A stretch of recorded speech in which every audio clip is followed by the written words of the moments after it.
my hair looked like I fell off something. Oh my goodness. Good morning, everybody. All right.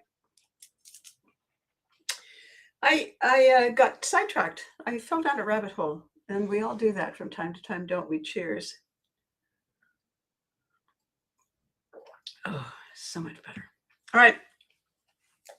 A little frantic moment there when I looked at the clock and I thought, where did the last 3 minutes go? All right.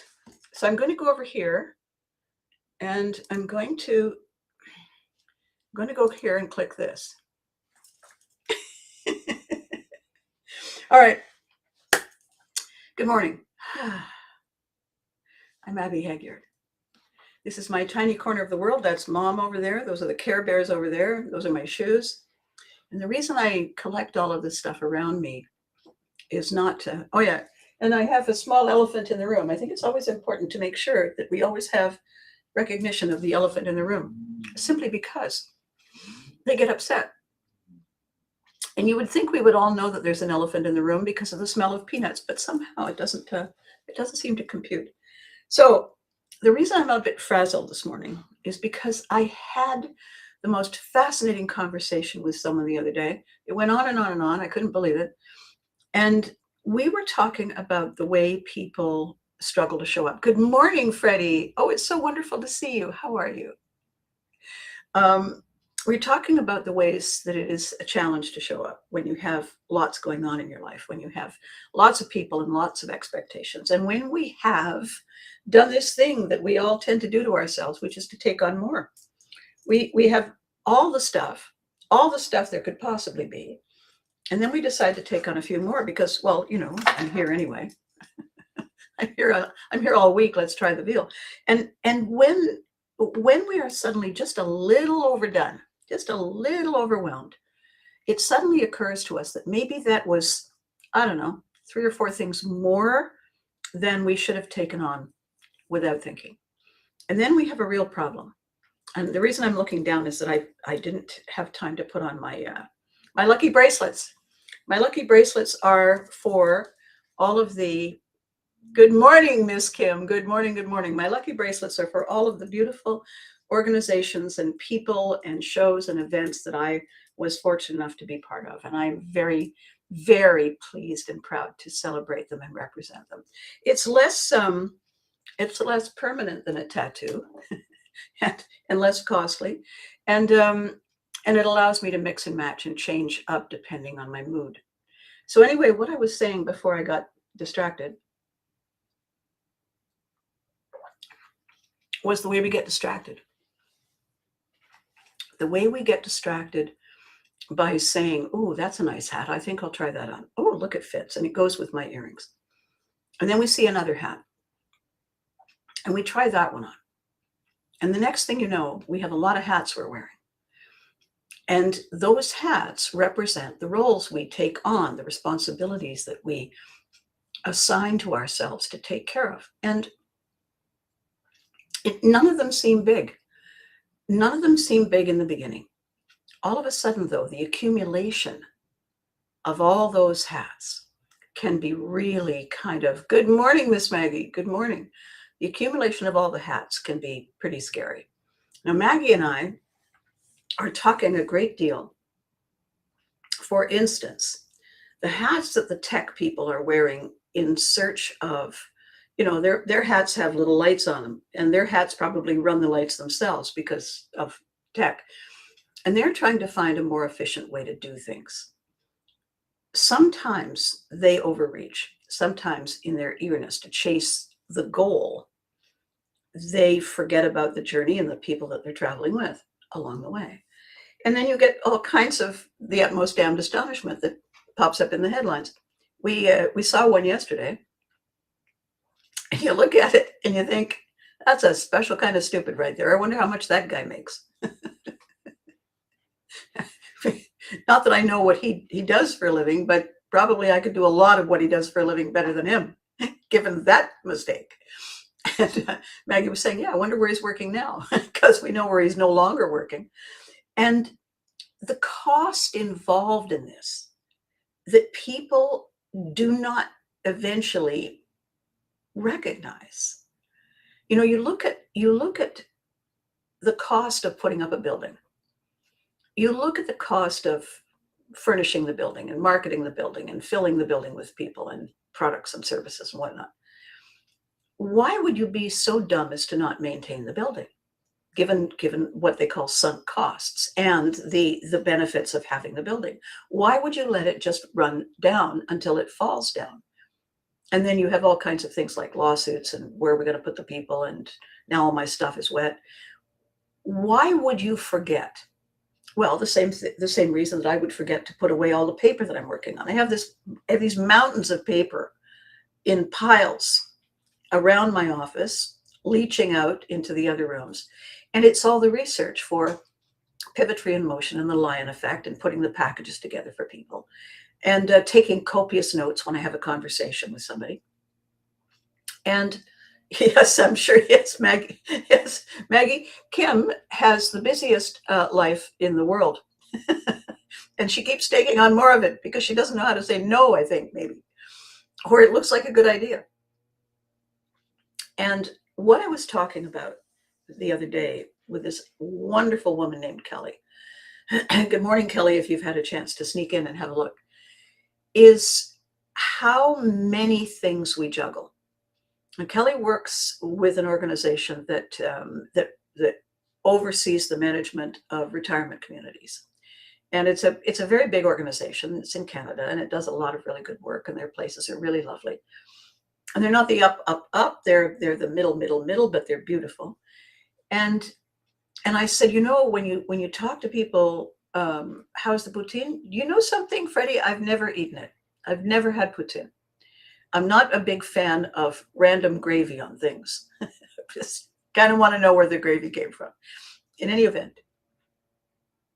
what I was saying to Kelly, what we were discussing, is that when you go to any scenario, you go to a hospital or you go to a fire station or you go to a police station, you go to a school, you go to a retirement community, any situation in which there are people who are in need of services, right? There are actually 4 groups of people involved in the ripple effect of the function of that building, that location, that company. So let's just take a hospital, for example.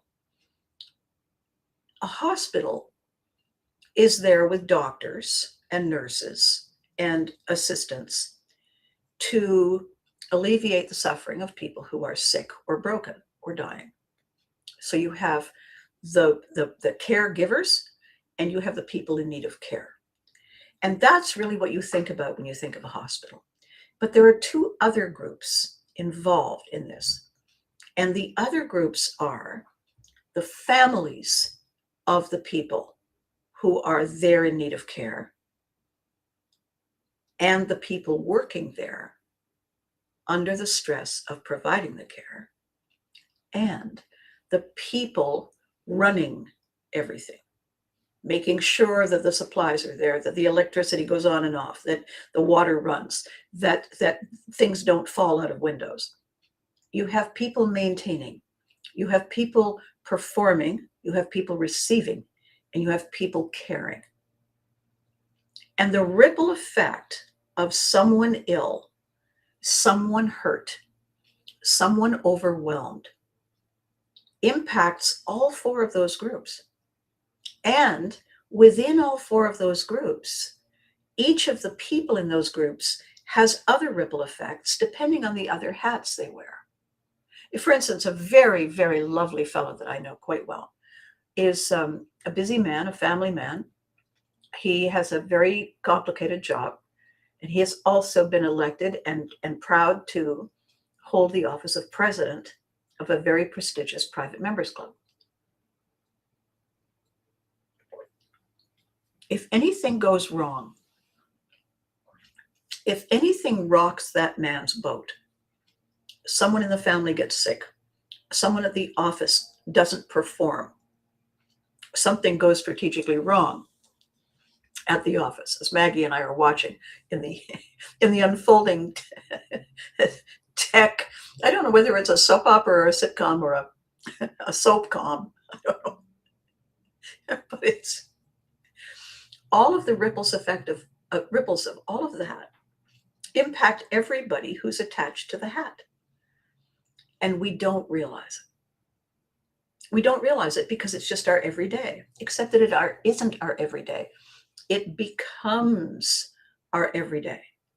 It gradually morphs, and they call it scope creep, where it just gets a little bigger than you thought it was going to be. It's like water. It takes the shape of its container, right?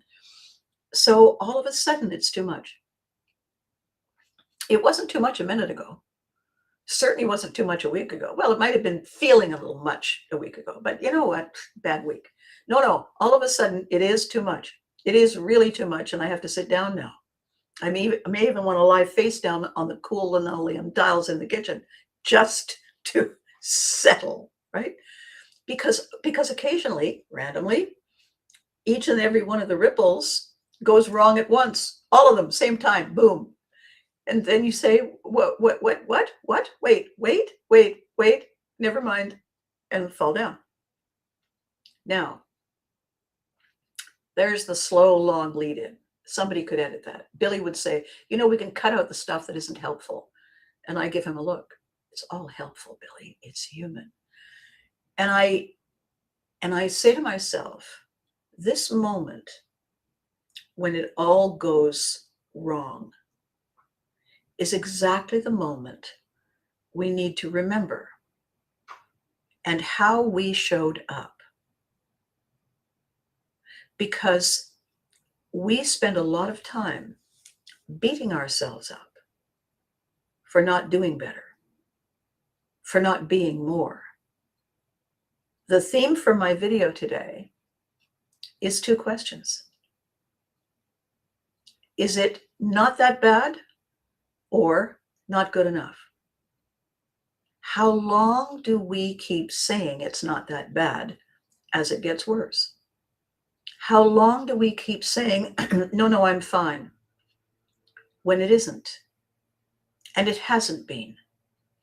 And it's not going to be more fine if we don't do something about it. And then we start beating ourselves up because we haven't done something about it. And we tell ourselves we deserve better. Why aren't we doing something? And the answer is, at the moment, pants on fire. At the moment, juggling flaming chainsaws. At the moment, too tired to say my entire name. Just kind of wanting to crawl to bed and lie there for a minute. I'll be back. I just need a minute.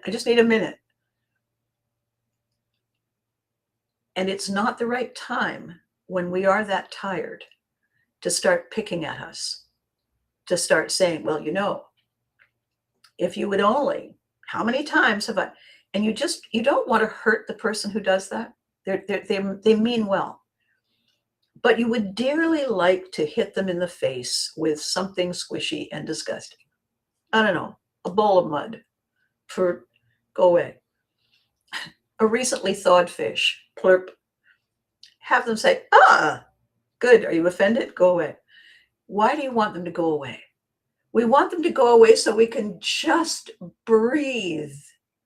Correct? So when I was talking with Kelly, I said, you torture yourself. Yes, you do. Yes, you do. I'm just going to go for a 3-hour bike ride, she says.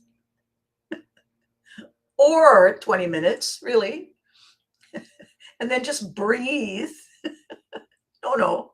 I'm on the bike. It's really great. We all do it. We all do it. And we do it because we have good hearts. We do it because we're on the downhill slope and we don't know how to stop, right? We're hoping we're going to have enough momentum and whatever it is we call that, is it English? To make ourselves curve out before we hit the cliff. Why do we push ourselves that far?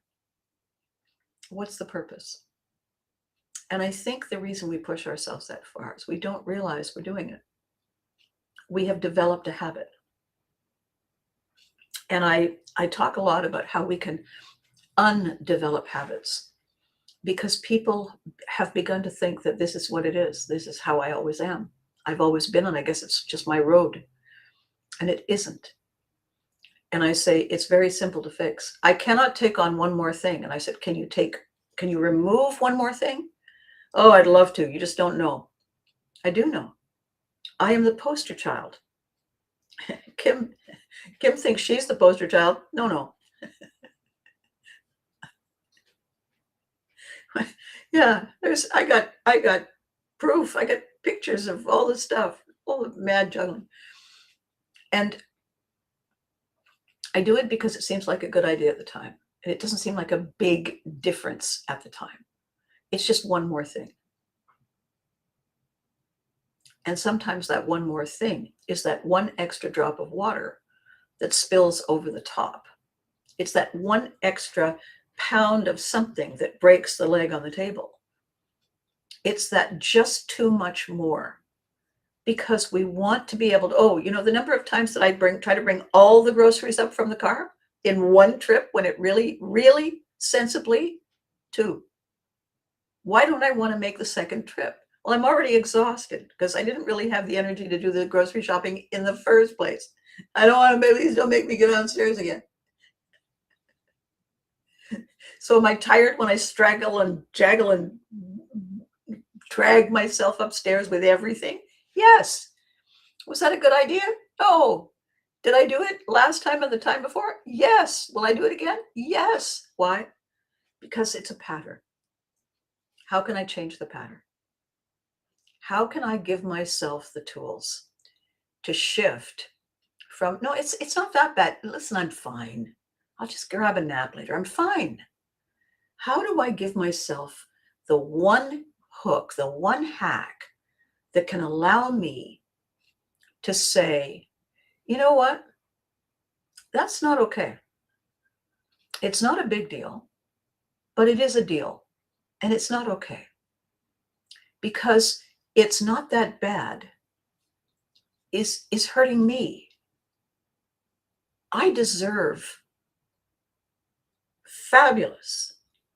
I don't maybe have the energy to reach further for fabulous right now, because what have I done?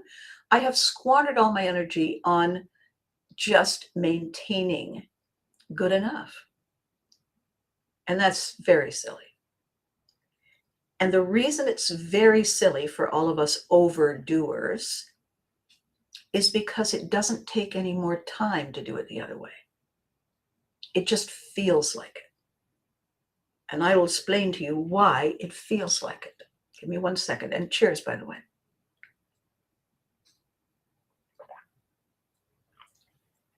Beginning something new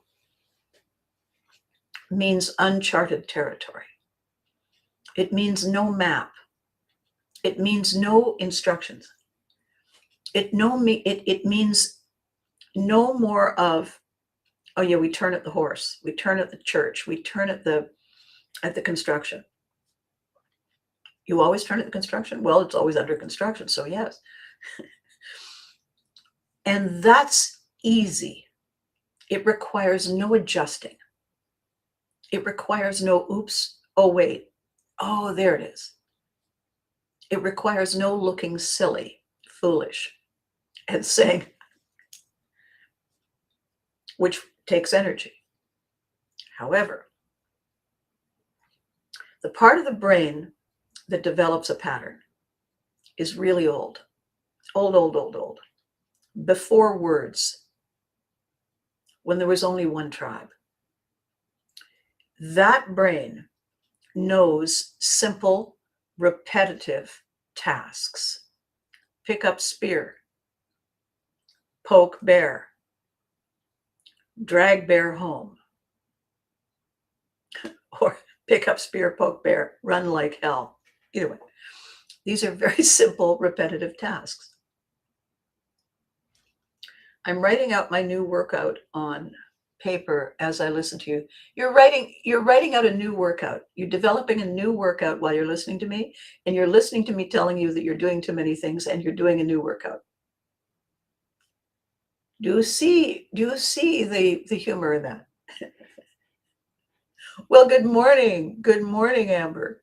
It's wonderful to see you. Now, what we are doing when we assume that familiar is simpler than new, is we are ascribing too much to the learning curve. But the learning curve is just a bunch of simple steps. Enter curve, turn left, lean left, lean left, lean left, stop leaning, keep going straight. That's a learning curve. That's a bunch of very simple steps. The subconscious brain is good at that. The subconscious brain learned how to drive. Think about that. You don't believe your subconscious brain is driving? Okay. What happens when you're on the highway for a long time and something suddenly happens and suddenly you're back? Where were you then that you're now back? And while you weren't here, who was driving? Your subconscious brain. Conscious brain was planning on pork chops for supper. It's a simple task. Turn, brake, gas, windshield wipers. Simple tasks. Very simple, repetitive. Hard to learn in rush hour traffic, which is why it takes a while. But the highway driving, easy. Turn, gas, brake, moose. Hand it off to the conscious brain. We do not have a pattern for moose. When we learn to drive a different kind of vehicle that requires a different step, it takes us several tries, a few weeks, Kelly said a few months, to get the hang of it. Because it was just one extra thing that the subconscious brain had to add. But you know what? It added it. It added it. When you decide to clean your closet, resort your closet, if you live in a climate where it's hot and sometimes and cold sometimes, and you move all of the clothes, this simple unconscious habit we develop of getting up, putting on the same thing we wore yesterday, all of a sudden there are more layers in the cold weather. You need socks. You need a sweater on top of everything. That takes a few seconds longer. You have to plan for that. First few times when you're getting ready to meet the day in the cold weather, you're late. Why? Because you didn't factor in the time. It takes a couple of days and then you're good. Why? Because the unconscious brain, subconscious brain says, oh, I remember where that memory is. It's attached to when I felt really cold that day. I'll go get that memory. And all of a sudden, the pattern is back. We can shift patterns. We have to do two things before we shift. The first thing is we have to decide that it matters enough to do it. Because it doesn't work if you just do it once. Success is the product of a simple pattern repeated over time. Consistency. If you say, I'm not going to eat anything fattening today, and then you change your mind tomorrow, you're not losing any weight. If you decide you're going to go for that new workout, but you only do it once, you're not going to get fit. Why not? Because it requires more than once. It requires simple actions repeated over time. How can we teach ourselves to be kinder to us? We make a small list. At the top of one column, write, I deserve.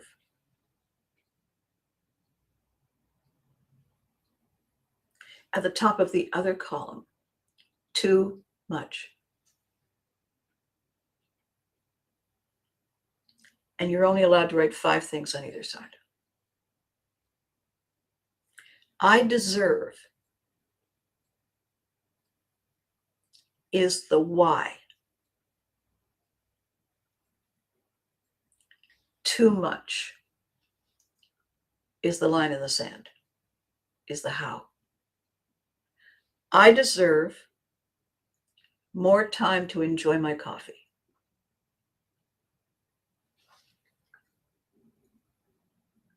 Running errands in between getting ready is too much. I'll just dash downstairs and I'll just do this and I'll just do that and I'll just do the other. And how much time did you have left to enjoy your coffee? None. It's cold. Why did you do that? Well, I need to run the errands. You didn't need to run the errands before the coffee. What you did was you told yourself you had to qualify to enjoy the coffee. You had to jump through hoops to enjoy the coffee. Life is short. Have dessert first. You like vegetables? Perfect. That's your dessert. When you eat the vegetables, if you really love them more than you love cake, that's your dessert. Look at them as your dessert and say, this is the treat. This is what I deserve. Begin with deserve. Because when you begin with deserve and you run out of time after that, then you stroke the too much off the list. You can do them again later. You can do them a different way. Not that bad, not good enough. If it wasn't you were talking to, if it wasn't you, I'm back, Vikings unite. Yes, we must always enjoy the little things because it's all little things. All of them, everything is a little thing. We just make a big deal out of some of them. So I want us to look at what a day looks like. And I want to talk about the later folder. Later folder is this little tool that I created. Maggie looked at that on the first day she watched the video and she said, I'm going to go and make myself one of those. She ran out to the stationery store and she got something about the same size. Because I said, basically, the notebook is the same size as your phone. And the reason I want it to be the same size as the phone is to eliminate the opportunity for myself to say, I don't have room for it. Yeah, you do. Just stick it in with your phone. And what we do with the later folder is that we write down something, anything that got in the way. Anything that got in the way. You know, I broke an eyeliner pencil. Or I forgot to bring my glasses from the other room. Now I have to go back and get them. And the fact that I forgot, how do you forget your glasses? My eyesight is 2400. Do you know what that means? It means that I can't see a gray car at 8:30 at night in the rain. That's what 2400 means. How can I forget my glasses? Well, because they were on the counter and I was going to get the cloth to clean them and I got distracted. I started doing something else thinking, why is everything so, oh, my glasses? And then I looked around. On the page, I wrote glasses, exclamation mark, and then I drew a line under it. I draw the line under what I write because that's enough. Glasses, draw the line. It's in the later folder. I will pat the cover of the later folder because it doesn't mean that I'm going to forget it. It doesn't mean that my subconscious has to now try and remember it and get all anxious. Hold on to that rage, hold on to that frustration. No, it's good. You don't need to hold on to it. I wrote it down. Subconscious brain doesn't understand words. It doesn't know what you mean. I wrote it down. So you just say, it's okay. I've got it in a safe place.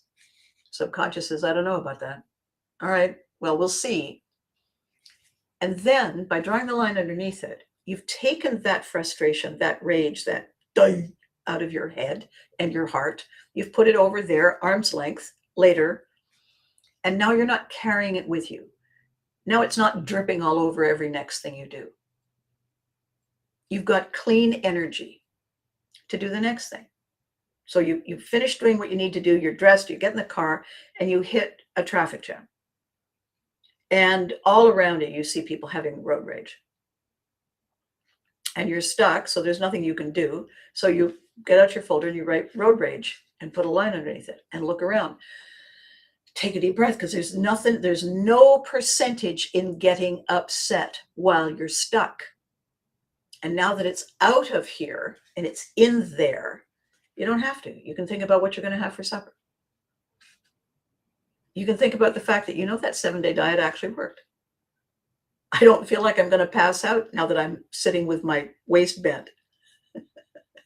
I'm actually okay. All right. And your mood is different. Your mood and your attitude are different because you have chosen to own how you feel.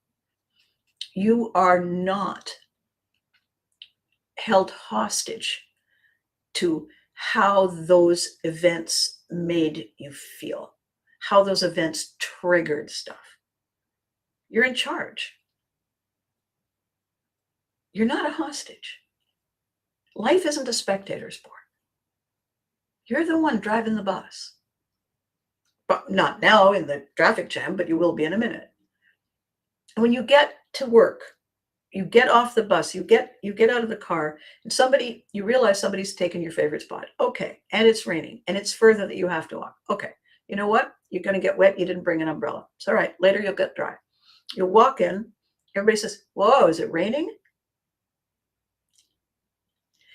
You know, it's not, but thank you for asking. The thing is, it's kind of early menopause and I'm having these flashes.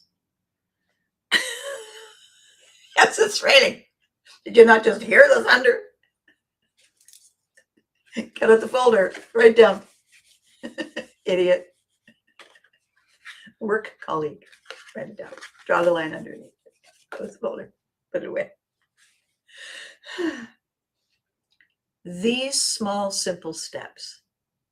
The later folder is the path from not that bad to not good enough. The later folder is such a simple step. And they are all simple steps. And most importantly, we deserve them. Our deserve levels are low because we have given it away. We have forgotten about the lion effect. The lion effect, for those of you just joining us, I began developing this program called Pivotry in Motion 6 years ago. Pivotry in Motion is the shift that I'm talking about today in your head from not that bad to not good enough. You make that shift in a moment when you see for the first time what you've been doing. You have that, oh, no.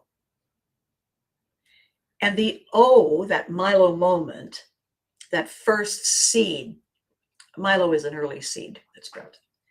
In that Milo moment, the light dawns. And you say, check, please.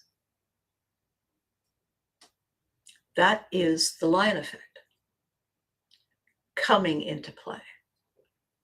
And when you then say, I'm doing it this way, that is your pivotry moment. That is you saying, I claim this other part of me, the one that doesn't put up with that crap.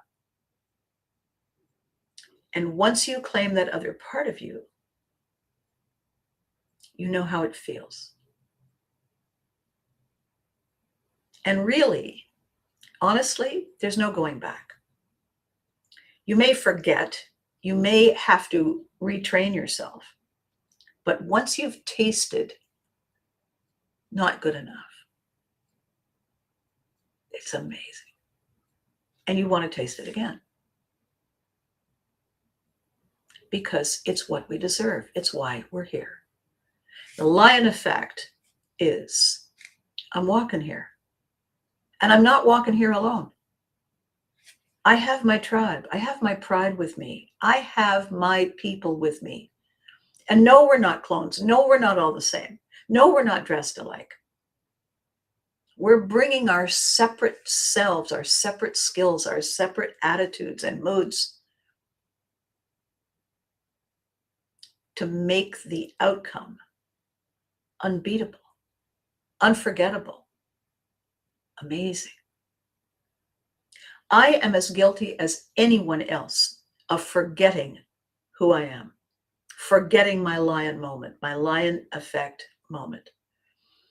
And I say, oh my God, that's gorgeous. The little voice says, it just needs this. And I say, you know what? It's fine. And it really, that's small. That's small. If it were big, I would say something. But the little voice says, it needs that. And if I don't listen to that little voice, I'm letting myself down. I'm poaching my own boundary. Why don't I want to say, can we just do this? Because I don't want to inconvenience someone. That's a beautiful reason. If you don't want to inconvenience someone, so then you're prepared to inconvenience yourself.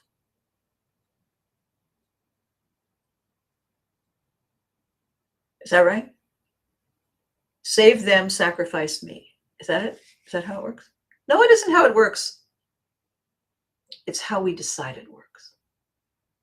Because someone taught us that once upon a time. Not grab everything for me and to hell with the other guy, but do it together. Is this what you wanted? It is so close. I can't believe how incredible that is. I just would like one more of these. Absolutely no problem.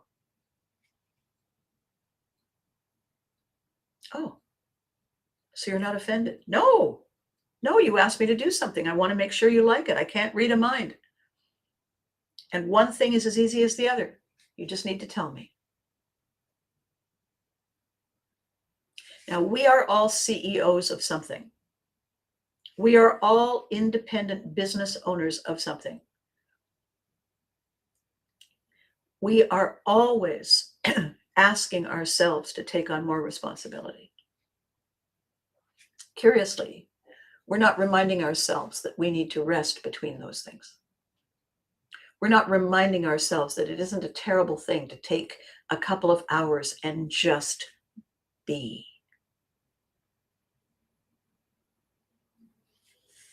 When Maggie and I were starting to work on her project, and I said, I have a worksheet that is really helpful for people trying to start something new and wondering why they run out of time. It's frustrating. And I said, it's called the Now What Time Scheduler. And I'll explain it to you. And basically, if I have never told you, what you do is you create a table. And on the left column is the things we do during the day. And then you have Monday, Tuesday, Wednesday, Thursday, Friday, Saturday, Sunday. And then you have another column that says the total.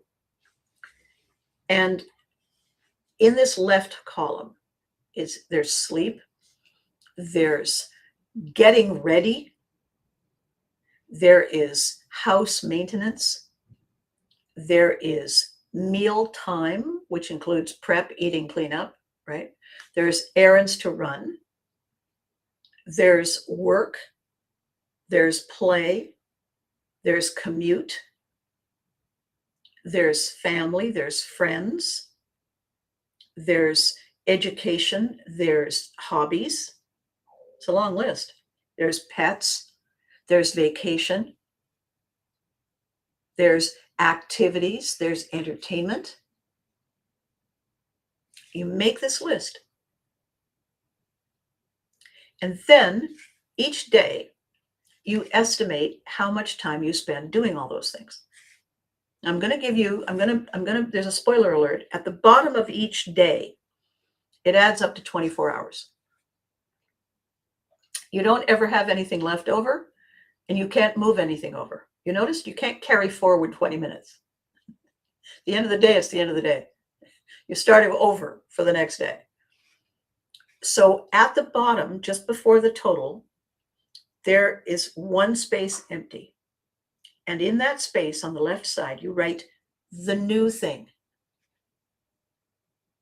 And if you take up more than one new thing, Kim, if you take up more than one new thing, then you're going to have more than one new thing. You don't lump them all together. New thing, workout, new thing, TV series, new thing. See what I'm saying? It's because people don't factor in the new thing that they all get all disorganized. And by the way, when you do it for a whole week, and it's tedious as all get out for the first week, but it's important to do, to recognize where we time vampire our available time, where we just fritter it. Maggie was saying the first time, I had no idea how much time I was spending doing that. Wow. And I said, so that is where, if you don't need to do that, that is where you can pull the time from to do the new thing. Absolutely. And then she came to me shortly after she had done that, and she said, I want to ask you a question. I would like to put break as a thing. And I would like to put it, I don't care how long the column is, but I would like to put it in between every section. So sleep, break, get ready, break, meal prep, break, commute, break, task, break. And the reason I'd like to do that is I need time to shift gears, and I'm not factoring in that time. I'm in the middle of doing something and somebody taps on my door and says, got a minute? I need to learn to say, I will be with you in 3 minutes. Oh, this won't take long. I know. You've said you only need a minute, but I need 3 minutes. What are you doing? Excuse me? I need 3 minutes. I'll come to you. I'll find you. What, can I wait here? No. No, you can't. Now it's taking longer. Now we're almost at 4 minutes, how long it's going to take. Oh, geez, person goes away. Why are they annoyed? Because that is the size of the boundaries you have allowed them to poach. You have erased your boundaries to be convenient to them. Maggie said, my 3 minutes is just me closing my eyes, doing nothing, breathing. And she said, you know, I tried it. And Abby, I can't begin to tell you how much more energy I have all day long. And I said, because you've given yourself time to shift gears. And she said, exactly. I said, and you never did that before? No. You thought it was some kind of race? Yes. Congratulations. So when we do that, we can also write it down as a win, as a spike the ball. We don't need to draw a line under it. We need to draw a heart around it, because that was a plus. And when we look back later, there it is. We did ourselves a beautiful thing. So how I want us to move forward heading into the weekend is the self-diagnostic. Is it not good enough? Or is it not that bad? How much are we allowing people to overshadow our priorities? How much are we giving away? How small is our deserve level? Because this thing where people say to you, glass half full or half empty, you need to do this, you need to do that. People are being helpful. However, they're not taking into consideration the fact that we are overwhelmed. They're not looking at the cause, the root cause of the symptom. They're trying to be helpful by putting a Band-Aid on it. And God bless them for wanting to help. The root cause is our decision to abandon ourselves. And now we're exhausted. And now we're beating ourselves up for being foolish, for being this, for being that. The beating ourselves up thing has to stop. It's a time vampire. It's an energy vampire. It's not a happy thing we're doing. When we say, I had no idea. Now I do. This is a valuable lesson. I am going to do more for me in the time it really takes. I'm not going to cut corners. The other thing Maggie and I are talking about is the way people these days are not focusing on the journey as important. Every eye is on the destination. Nobody cares how we get there. We just got to be there first.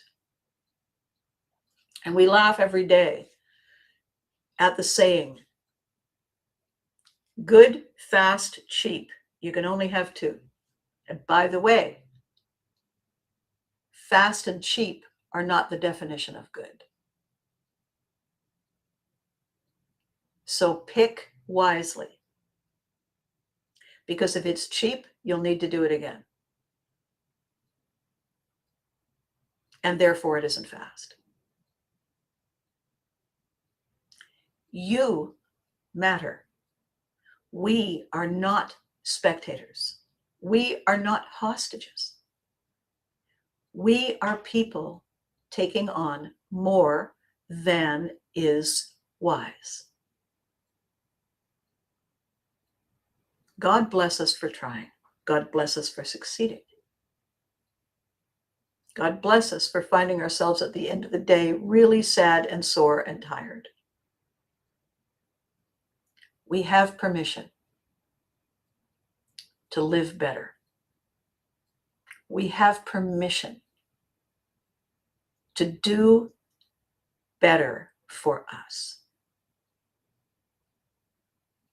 Right? I'm the poster child. I'm right there with you. I'm not lecturing from a great height. I'm giving you a nudge from the side. So between now and next week, think about that. Think about the way it's impacting you, your loved ones, and your work. Think about the better outcome. And start taking things off the list. Start adding the 2 or 3 minutes in between. Self-care, it's perfectly okay to make that the new thing. It's a brilliant habit, and it's easy to create. It's one simple step at a time. So be good to you. You deserve it. Thank you for watching. Thank you for telling your friends. Thank you for spending your time here in perimenopause. Of course you are. I have a whole section to talk about that next time. And while you're being good to you, remember to hug your loved ones. Teach them the habit, they'll hug you back. They won't even know you were teaching. So, thank you for watching. You're amazing. I'll catch you next time.